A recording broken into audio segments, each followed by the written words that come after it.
나의 사랑하는 책 비록 헤어졌으나 어머님의 무릎 위에 앉아서 재미있게 듣던 내 아들아, 만일 내 마음이 지혜로우면 나 곧 내 마음이 즐겁고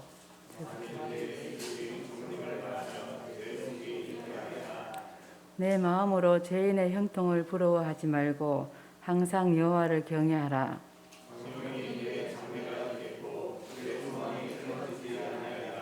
내 아들아, 너는 듣고 지혜를 얻어 내 마음을 바른 길로 인도할지니라.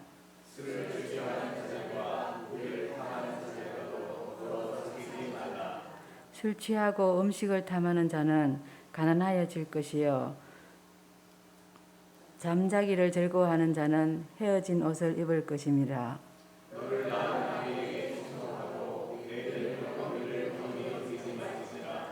진리를 사되 팔지는 말며 지혜와 훈계와 명실도 거리할지니라.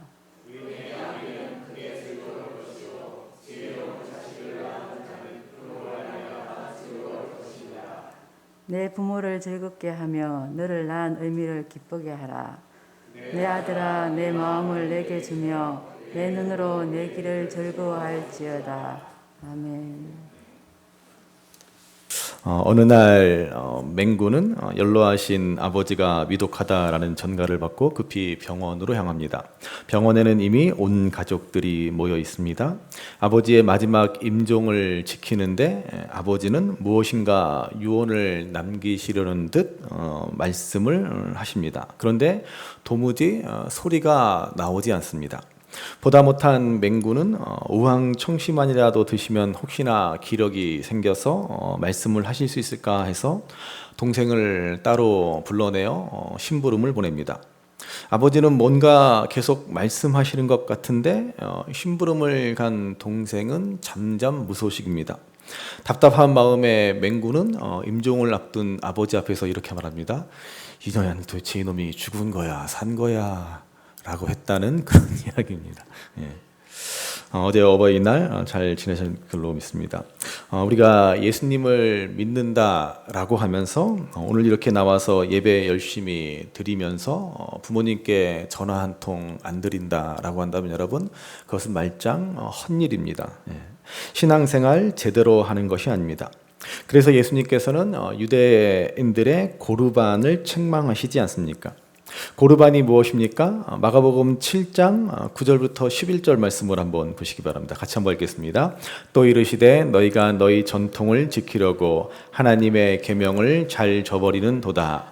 모세는 내 부모를 공경하라 하고 또 아버지나 어머니를 모욕하는 자는 죽임을 당하리라 하였거늘 너희는 이르되 사람이 아버지에게나 어머니에게나 말하기를 내가 드려 유익하게 할 것이 고르반 곧 하나님께 드림이 되었다고 하기만 하면 그만이라 하고. 자, 유대인의 고르반에 관한 전통에 관해서 예수님은 말씀하십니다. 고르반이 무엇입니까? 고르반은 드림이 되었다라는 뜻입니다. 유대인들은 부모를 공경하라라는 하나님의 계명에도 불구하고 내가 부모님 공경할 것으로 하나님께 드렸으니 부모님은 공양하지 않아도 된다. 오히려 더 잘한 일이다라고 그들은 말했습니다. 이것이 바로 고르반이라는 것입니다. 그렇지만 예수님은 이것은 계명을 어기는 일이다라고 말씀하십니다. 아무리 하나님을 위한 것이라고 하나님께 드린다라고 할지라도 부모님께 소홀히 한다면 그것은 참된 신앙이 아니다라는 것입니다. 그러니까 여러분 이런 분은 혹시 없겠지만은 헌금해야 한다고 부모님께 용돈 적게 드리시면 안 됩니다. 예. 차라리 헌금 적게 하시더라도 부모님 용돈은 드릴 만큼 많이 드리십시오. 예. 제일 좋은 건 헌금도 많이 하고 용돈도 많이 드리고 뭐 그러면 좋습니다. 예. 그래서 제가 내년 어버이 주일 때부터는 헌금 없는 주일로 한번 지켜볼까. 예. 부모님 용돈 많이 드리시라고. 예. 그럴까 생각했는데 여러분들이 헌금도 안 하고 용돈도 안 드릴까 봐 그냥 해야 되겠다. 뭐. 예. 자, 오늘 우리가 보는 잠언의 말씀은 부모님을 어떻게 공경할 것인가를 말씀해 주고 있습니다. 자, 본문 25절 말씀을 다시 한번 읽어보시겠습니다. 25절 같이 읽습니다. 내 부모를 즐겁게 하며 너를 낳은 어미를 기쁘게 하라. 아멘. 자, 우리는 부모님을 즐겁게 하고 기쁘게 해야 합니다. 이것은 마땅한 도리죠. 어떻게 우리가 부모님을 기쁘게 해드릴 수 있습니까? 24절 그 앞에 말씀 같이 읽습니다. 의인의 아비는 크게 즐거울 것이요 지혜로운 자식을 낳는 자는 그로 말미암아 즐거울 것이니라. 아멘. 지혜로운 자녀는 그 부모에게 즐거움이 될 것을 말씀하고 있습니다. 당연히 그렇겠죠. 그러면 지혜로운 자녀는 어떤 자녀입니까? 공부 잘해서 좋은 대학 가고 성공하는 자녀들입니까? 물론 그런 자녀들은 부모에게 큰 즐거움이 될 것입니다. 사실 우리 부모들의 큰 바람 가운데 하나는 뭐예요? 자녀들이 부모에게 효도하는 것은 둘째치고 자기 앞가림이나 좀 잘했으면 좋겠다라고 하는 것이지 않습니까? 그게 제일 큰 효도이지 않습니까? 어디 보니까 그러더라고요. 우리 한국의 부모님들에게 자녀란 무엇인가라고 물었더니 장가간 아들은 큰 도둑, 시집간 딸은 이쁜 도둑, 그리고 며느리는 좀도둑, 그리고 손자들은 떼강도 그러더라고요. 그러니까 요즘 세태가 그렇다는 거죠. 사실 저도 그렇긴 하지만은 결혼하고 장가 들어오고 시집가서 말이 독립이지 여전히 부모님을 의지합니다. 어엿한 성인이 되었음에도 불구하고 부모님 도움 속에 살아간다라고 하는 것이죠. 아무튼 그렇게 공부 잘하고 능력 있고 성공해서 부모님께 손 안 벌리고 아쉬운 소리 안 하고 자기들끼리 잘 살아주는 것만으로도 우리 부모들 입장에서는 얼마나 기쁜 일이겠습니까? 그렇지만 진짜 부모에게 기쁨이 되는 지혜로운 사람은 어떤 사람입니까? 다시 24절에 보시면 의인의 아비는 즐거워한다라고 했습니다. 우리 자녀들이 세상에서 잘 되고 성공하고 남부럽지 않게 잘 사는 것도 큰 즐거움이 되겠지만 진짜 즐거움은 뭐예요? 우리 자녀들이 의인된 삶을 살아가는 것입니다. 이게 바로 지혜로운 자녀이고 부모에게 참된 기쁨을 주는 자녀이지 않습니까? 그래서 오늘 본문은 이렇게 말씀합니다. 19절 말씀을 보시면 19절 같이 읽습니다. 내 아들아 너는 듣고 지혜를 얻어 내 마음을 바른 길로 인도할지니라. 아멘. 지혜를 얻으려면 들어야 한다라고 말씀합니다. 무엇을 들어야 한다는 말이니까? 바로 하나님의 말씀입니다. 우리가 지금 매일 성경으로 마침 잠언의 말씀을 보고 있는데 잠언의 가장 핵심이 되는 말씀이 뭐예요? 여호와 하나님을 경외하는 것이 지혜의 근본이다라고 말씀하지 않습니까? 참된 지혜는 하나님의 말씀을 듣는 데서 비롯됩니다. 참 지혜자는 하나님을 잘 믿는 사람입니다. 그리고 정말로 어리석은 사람은 하나님이 없다라고 말하는 사람이지 않습니까? 여러분, 이 땅에서 아무리 똑똑하고 능력이 좋고 유능해도 하나님을 모르면 다 헛것입니다. 인생이란 뭐예요? 결국은 흙에서 왔다가 흙으로 돌아가는 것이 인생이지 않습니까? 그래서 성경은 이렇게 말합니다. 오늘 보면 17절, 18절 말씀 같이 읽습니다. 내 마음으로 죄인의 형통을 부러워하지 말고 항상 여호와를 경외하라. 정령이 내 장래가 있겠고 내 소망이 끊어지지 아니하리라. 아멘. 여기서 죄인이란 뭡니까? 도덕적으로 바르지 못한 사람이라고 할 수도 있지만 본래의 의미는 하나님을 믿지 않는 사람들, 하나님이 없다라고 하는 사람들입니다. 그래서 하나님을 믿지 않는 사람이 아무리 잘되고 성공해도 그거 하나도 부러워할 것 없다라고 하는 말씀입니다. 왜냐하면 그들에게는 장래가 없고 소망이 없기 때문입니다. 아무리 이 땅에서 잘 먹고 잘 살아도 떵떵거리며 높임받고 살아도 결국 인생은 다 지나가고 마는 것입니다. 결국엔 허무하게 인생이 끝나버리는 것이지 않습니까? 그래서 요즘에 그 텔레비전 그 CFO를 보면 뭐 그 보험회사 그 치매보험 광고에서 그러잖아요. 그렇게 어린 시절에 똑똑하고 정말 난다 긴다 하는 사람도 어느 날 불현듯 치매가 찾아옵니다. 예. 그게 인생이라고 하는 것이죠. 인생을 살아가면서 다 가질 것 같고 다 가진 것 같이 살아가지만 하나 둘씩 잃어버리고 잊어버리고 사라져가는 게 우리 인생이지 않습니까? 돈이 뭐 많으면 뭐 할 거고 젊을 때 그렇게 건강하면 뭐 할 겁니까? 어차피 다 낡고 잊어버리고 사라지는 것이 우리 인생입니다. 물론 돈도 있어야 하고 건강도 필요합니다. 그렇지만 그게 전부가 아니다라는 것을 아는 것이 참 지혜자이지 않습니까? 결국 우리가 그렇게 좋아하고 바라고 소망하는 것들이 다 끊어지고 사라지게 되어 있습니다. 그러면 사라지지 않는 것, 우리에게 영원한 미래가 되고 참 소망이 되는 것은 무엇입니까? 바로 하나님을 경외하는 이 믿음이지 않습니까? 그래서 우리 부모들이 자녀들에게 가장 바라는 것, 자녀들이 하는 가장 큰 효도는 무엇이에요? 바로 예수님을 잘 믿는 것이다 라는 말입니다. 정말 제대로 된 믿음을 가진 부모라면 이것보다 더 큰 바람이 어디 있습니까? 자녀들이 예수님을 잘 믿는 것보다 더 기쁘고 즐거운 일이 도대체 뭐가 있습니까?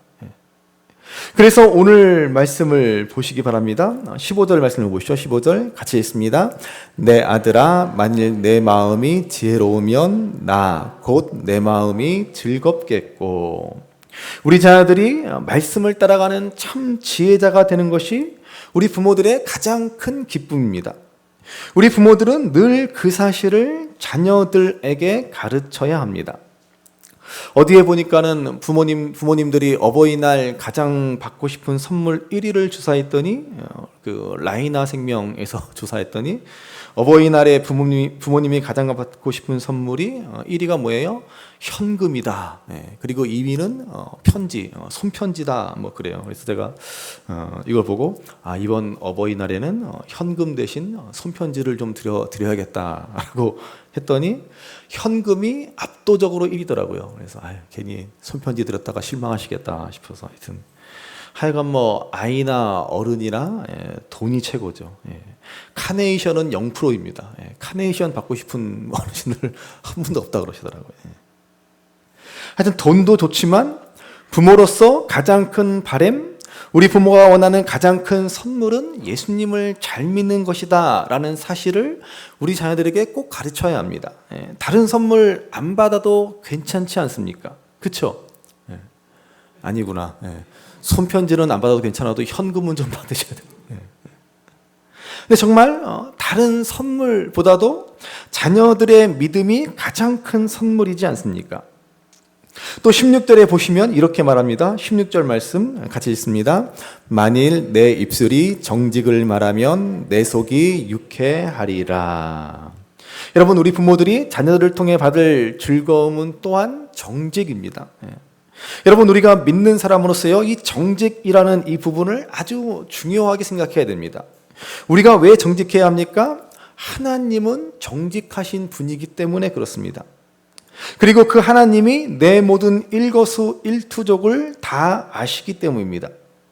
우리가 사람 앞에서 감추려고 하고 숨기려고 하지만 사실 그 모든 것이 하나님 앞에 거짓을 행하는 일이다라는 사실을 명심하셔야 합니다. 사람 앞에 정직한 것이 하나님 앞에 정직한 것입니다. 우리는 이 요셉을 통해서 정직이 얼마나 중요한가를 보지 않았습니까? 요셉은 형들에게 미움받을 것을 잘 알면서도 아버지 야곱에게 정직하게 모든 일을 고합니다. 결국 그 일로 애굽에 팔려가는 고통을 당하고 맙니다만 애굽에서도 그는 정직히 행하여 주인집 마님의 유혹을 이기지 않습니까?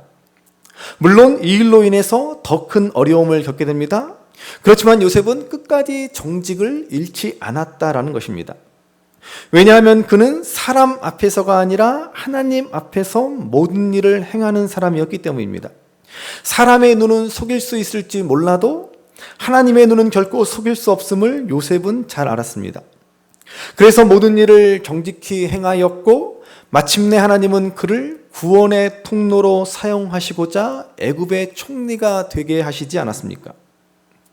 그러므로 여러분, 우리는 믿는 사람들로서 정직을 결코 가볍게 여겨서는 안 됩니다. 정직을 쉽게 무시하면 안 됩니다.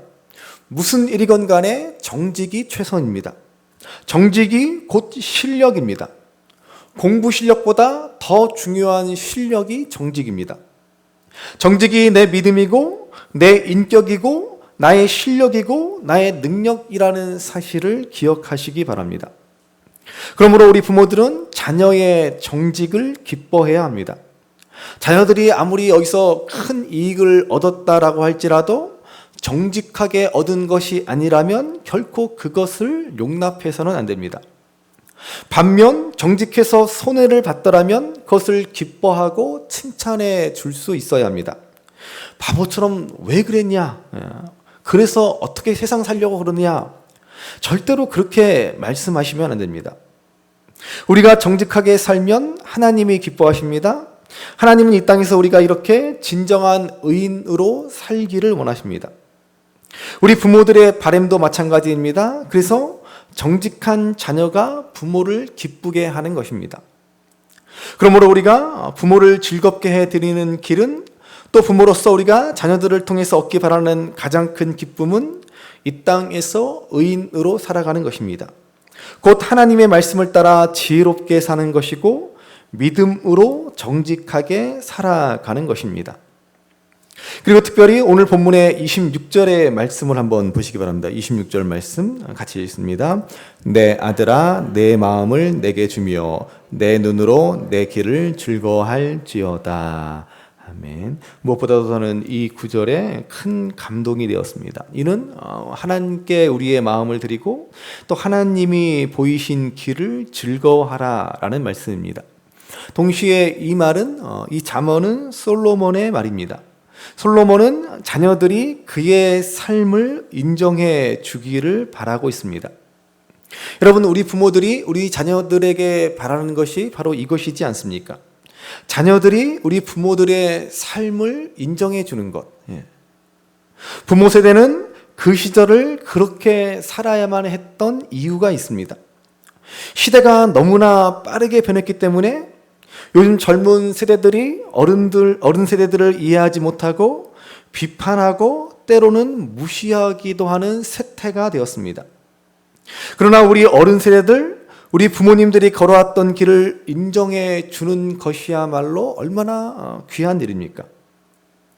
그래서 본문 22절 말씀을 보시기 바랍니다. 22절 같이 읽습니다.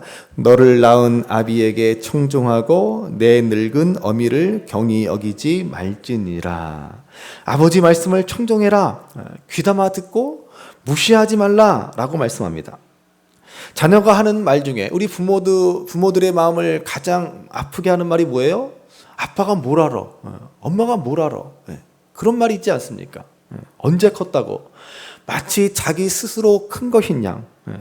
그렇게 엄마 아빠의 삶의 교훈들, 엄마 아빠들의 말을 잔소리로 들으며 함부로 무시합니다. 그야말로 자식들입니다. 자식들. 시대는 빠르게 변하고 부모들은 점점 힘이 빠지고 연약해집니다. 게다가 돈까지 없으면 더욱 대우를 못 받는 그러한 세태가 되었습니다. 그래서 부모를 무시하고 함부로 대하는 경우가 생겨나고 심지어 자녀들에게 학대받는 노인들, 학대받는 부모들까지 증가하는 것이 현실입니다. 그 베르나르 베르베르의 단편집 나무라는 그 책을 보시면 황혼의 반란이라는 단편이 있습니다. 때는 미래 시대입니다. 사회가 점점 더 악해져서 노인에 대한 반감이 극에 달합니다. 노인들은 전혀 생산성이 없다고, 노인들은 이 사회에 아무런 도움이 되지 않는다고 노인들을 혐오하는 분위기가 만연되었습니다. 정치인들은 대중의 인기를 얻기 위해서 노인들에게 불이익을 주는 정책을 내놓습니다. 결국 노인들은 국가로부터 아무런 혜택도 받지 못하고 아파도 제대로 병원조차 갈 수 없는 지경이 되고 맙니다. 게다가 국가에서는 이제 강제적으로 노인 보호 시설로 70세 이상의 노인들을 강제적으로 가서 살도록 합니다. 말이 보호시설이지 한마디로 교도소와 다를 바가 없습니다. 뿐만 아니라 무슨 백신 주사를 놓는다라고 하는데 수상한 약을 주사한다는 흉흉한 소문까지 퍼집니다. 자, 그래서 주인공인 프레드라는 할아버지는 노인 보호시설로 이송되는 중에 버스를 탈취하여 달아납니다. 그리고는 노인들을 모아놓고 반정부 게릴라 투쟁을 벌이기에 이릅니다. 그렇지만 결국 이 황혼의 반란은 진압되고 맙니다. 이 일에 가담한 노인들은 전부 다 요양시설로 보내졌고 그곳에서 의문의 수상한 백신 주사를 맞습니다. 주인공 프레드 할아버지도 이 백신 주사를 맞으며 자신에게 주사를 놓는 사람에게 쏘아붙이며 이 한마디를 남깁니다. 너도 언젠가 늙게 될 거야. 네, 그렇죠. 너도 언젠가 늙게 될 거야. 네. 옆에 분들 고민하실까요? 당신도 언젠가 늙게 될 거야. 당신도 언젠가 늙게 될 거야. 예. 여러분, 노인을 공경하지 않는다라고 하는 것은 참으로 어리석은 일입니다. 언젠가 우리도 다 노인이 될 것이기 때문이기도 하지만, 여러분 우리 어르신들은 젊은 사람들이 따라올 수 없는 삶의 지혜를 가지고 있습니다. 언젠가 제가 라디오에서 들은 얘기인데요. 정확하게 그냥 이렇게 들은 얘기라 정확하게 기억할 수는 없지만 영국의 한 연구소에서 발표한 내용입니다. 한 마을에서 노인 한 분이 돌아가시면 그 마을에 7,000권의 책을 소장한 도서관 하나가 없어지는 것과 같다라는 말입니다. 무슨 말이겠습니까? 그만큼 우리 어르신들에게는 인생의 지혜가 있다라는 말입니다. 배움이 있든 없든 학교를 다니지 않았던 그 오랜 세월을 살아온 삶의 지혜는 도서관에 7,000권의 책과 비견되어진다라는 말입니다. 여러분, 우리 어르신들이 얼마나 어려운 시대를 살아오셨습니까? 네, 그야말로 격동의 시대를 살아오셨죠. 네. 아마가 아니라 인류가 생긴 이래 이렇게 정신없이 빠른 변화의 시대를 살아오신 분들이 어디 있습니까? 네. 앞으로도 아마 이런 시대를 살아오신 분들은 없을 것이다 라고 생각합니다. 생각해 보십시오. 집에 전화기가 한 대도 없던 시절에서 지금은 다 손에 전화기 한 대씩 쥐고 살아가는 시대가 되었습니다. 네. 요즘 우리 아이들은 상상도 못하죠. 어떻게 전화기 없이 살아? 네. 사실 저도 어렸을 때 저희 집에 전화기가 없었어요. 저는 아주 어렸을 때. 그래서 제 기억에는 그 어르신들은 아마 아실지 모르겠는데 뿌라찌라 그래서 옆집 전화기를 공유해서 썼습니다. 옆집에 전화가 오면은 그 전화기를 우리 집으로 어떻게 이렇게 돌려서 쓰는 그런. 네. 근데 우리 어르신들은 정말 뭐예요? 핸드폰이 뭡니까? 집에 전화기 한 대 없던 시절, 온 마을에 겨우 전화기 한 대 있던 그런 시절을 사시지 않았습니까? 그렇게 많은 변화를 겪으며 살아오신 분들입니다. 정말 그 세월을 살아오신 게 얼마나 대단합니까? 그래서 그 세월을 겪으면서 쌓아온 그 수고와 인내, 그 삶의 지혜라고 하는 것은 우리가 도저히 따라갈래야 따라갈 수가 없는 것이죠. 책 7,000권이 무엇입니까? 정말 그 이상의 삶의 깊은 경륜과 지혜를 가지고 살아오신 분들입니다. 그러니 여러분, 우리가 어찌 공경하지 않을 수 있습니까? 배움이 있건 없건, 가진 게 있건 없건, 우리 어르신들 또 우리 부모님들은 공경받아 마땅합니다. 우리 부모님들이 걸어온 인생길을 우리는 인정해 주어야 하는 것입니다. 제가 이 설교를 준비하다가 문득 책상 위에 있는 저의 그 대학원 졸업 논문이 눈에 들어왔습니다. 마우스 패드가 없어가지고 졸업 논문을 마우스 패드 대신 사용하는데 그 졸업 논문의 제일 앞에 감사의 글이 생각났습니다. 제가 사실 대학원을 졸업하면서 누구보다도 어머니께 감사하며 이 논문을 어머니께 바친다라고 적었습니다. 저희 어머니는요, 한 번도 그 학교를 다녀보신 적이 없습니다. 우리 그 예전 어르신들 가운데는 그런 분들이 많으시죠. 어려운 시절을 사셨기 때문에 학교를 간다는 건 엄두도 못 내시던 분들이 많았습니다.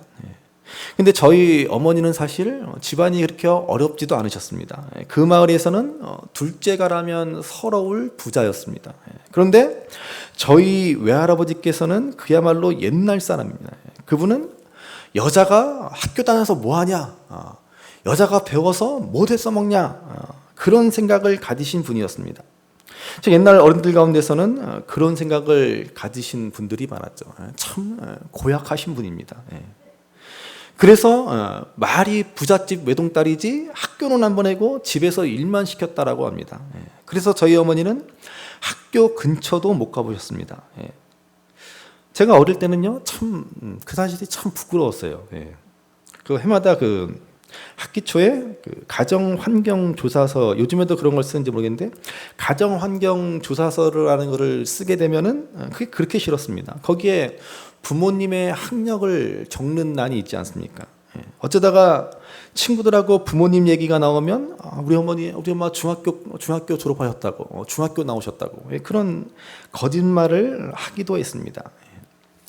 그런데 철이 조금 들고서요, 어느 날인가 보니까 저희 어머니가 한글을 모르시더라고요.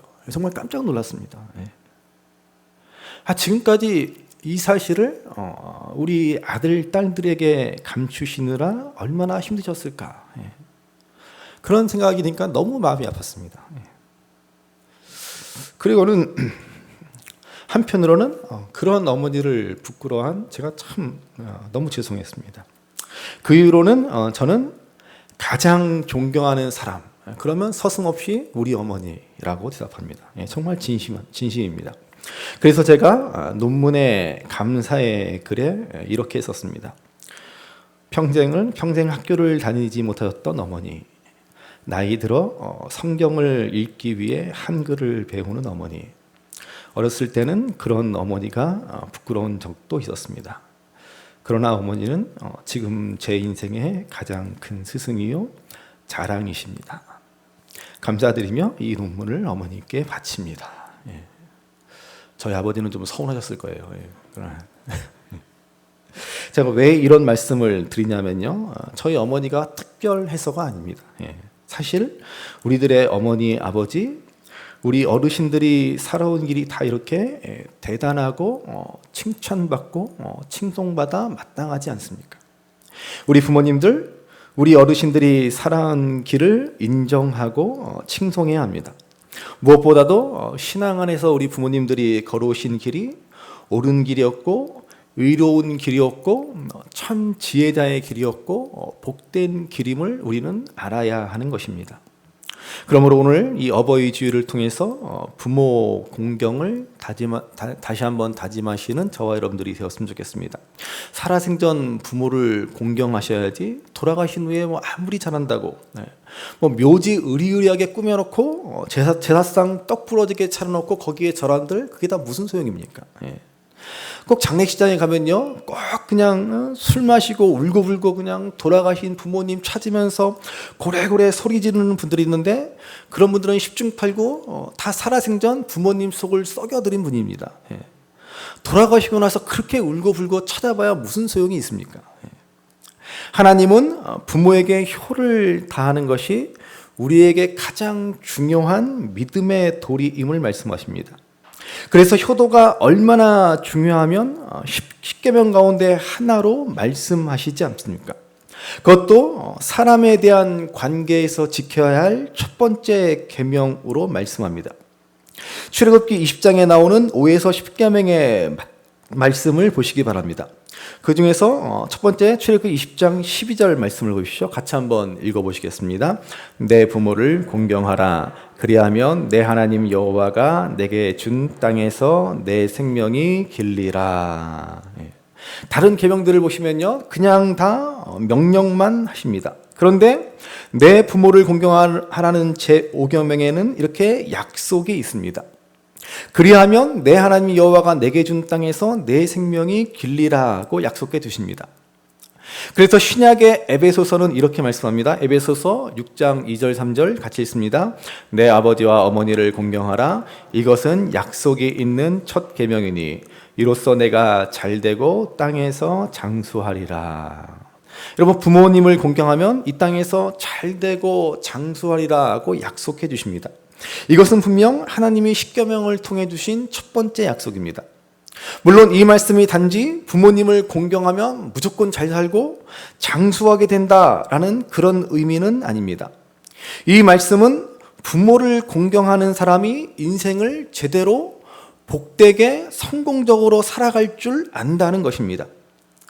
여러분, 우리 인생의 성공과 실패는요, 결국 인간 관계에 달려 있습니다. 다른 사람들과 얼마나 좋은 관계를 맺고 사느냐, 그게 우리 인생의 성패를 좌우합니다. 그래서 요즘은 기업에서 만나는 사람도 얼마나 인간 관계가 좋으냐, 잘하느냐 하는 것을 중시하지 않습니까? 사람들 사이에서 약삭빠르게 자기 이익 잘 챙기라는 말이 아닙니다. 단순히 사회생활, 접대 이런 거 잘하는 말이 아닙니다. 사람들과 올바르고 좋은 관계를 맺을 줄 아는 사람이 되어야 한다라는 것입니다. 그러면 그런 관계의 기본은 어디에서 비롯돼요? 바로 부모님과의 관계에서 비롯된다는 것입니다.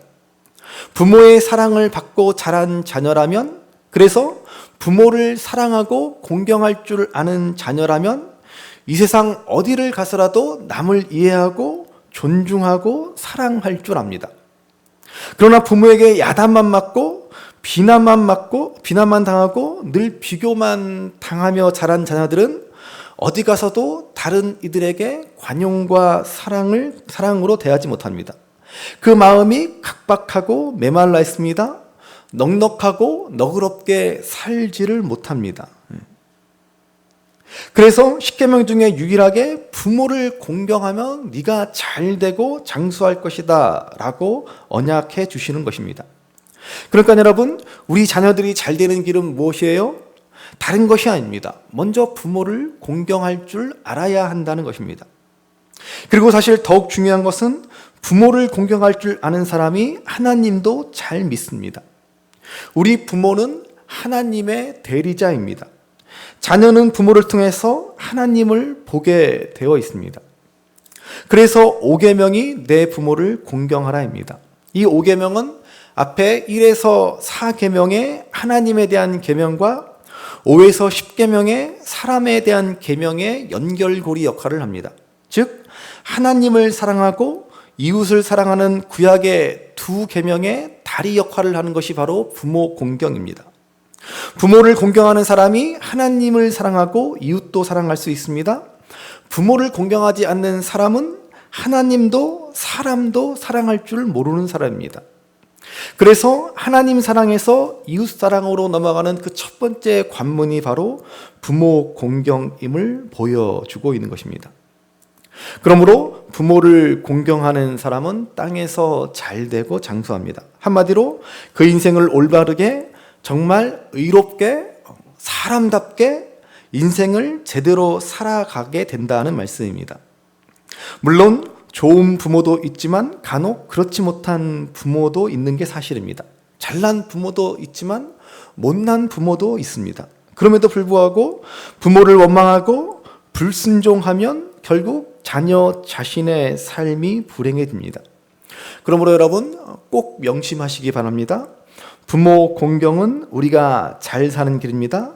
부모 공경은 진정 하나님을 사랑하고 이웃을 사랑하는 중요한 신앙의 열쇠입니다. 성경은 그 부모를 경홀히 여기는 자는 저주를 받을 것이다 라고 경고하고 있습니다. 그러므로 부모 공경에 담긴 하나님의 뜻을 잘 이해하시기 바랍니다. 부모는 우리에게 공경받아 마땅한 분들입니다. 우리는 믿음으로 의롭고 지혜로운 삶, 정직한 삶으로 부모님을 기쁘게 해드려야 합니다. 무엇보다도 부모님의 삶을 인정할 수 있어야 할 것입니다. 그럴 때 우리는 온전한 하나님의 자녀로서 하나님을 사랑하고 이웃을 사랑하는 삶을 살아가게 되고, 그래서 부모님의 기쁨이 되고 하나님의 기쁨이 되는 복 있는 삶을 살아가게 될 것입니다.